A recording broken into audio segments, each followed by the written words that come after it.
Mesdames et messieurs, je regrette de ne pas pouvoir être parmi vous aujourd'hui pour ces journées handicap et citoyenneté dont le programme promet des échanges passionnants.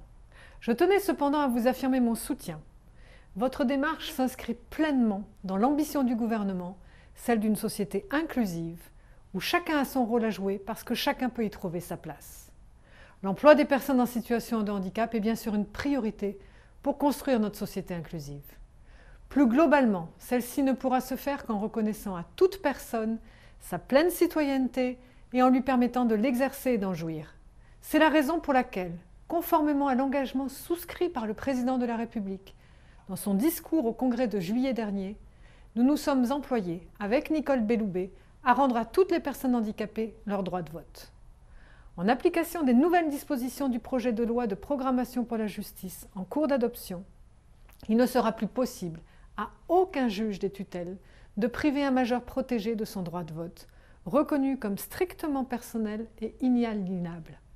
Par citoyenneté, nous devons entendre droit et devoir, mais aussi égale dignité, et ce, quelle que soit la singularité des personnes. La participation à la vie culturelle de la société, ainsi que la pratique d'activités sportives, sont indispensables pour permettre l'épanouissement de chacun, handicapé ou non. Elles permettent de forger les caractères, de découvrir ses talents, de dépasser ses limites, de prendre tout simplement confiance en soi et prendre soin de soi. Tout cela est essentiel pour que les personnes en situation de handicap osent faire des choix tournés vers le milieu ordinaire, y compris en matière d'insertion professionnelle.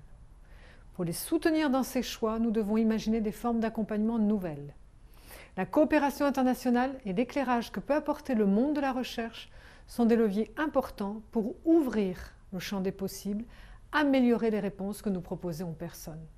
Mais c'est surtout en s'appuyant sur les savoirs des personnes handicapées elles-mêmes que nous allons y arriver. Je me réjouis que le programme de ces journées ait été conçu en respectant cet impératif de co-construction, car oui, rien ne doit se faire sans les personnes en situation de handicap. Le gouvernement en a fait un principe d'action.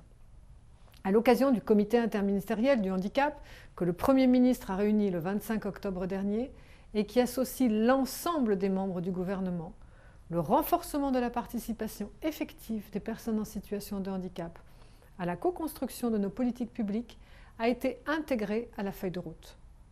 Cependant, si je peux vous assurer de la détermination du gouvernement en faveur d'une société inclusive, et s'il revient bien sûr aux politiques de fixer un cap, la réussite repose tout autant sur son appropriation par des acteurs territoriaux, publics et privés.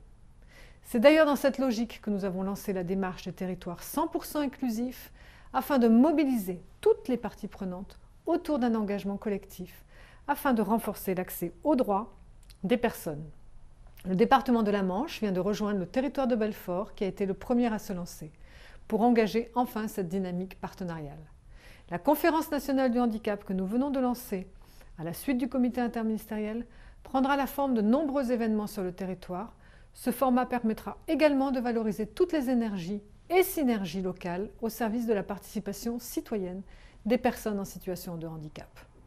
C'est donc à chacun de s'engager dans cette co-construction et de concourir à cette responsabilité partagée.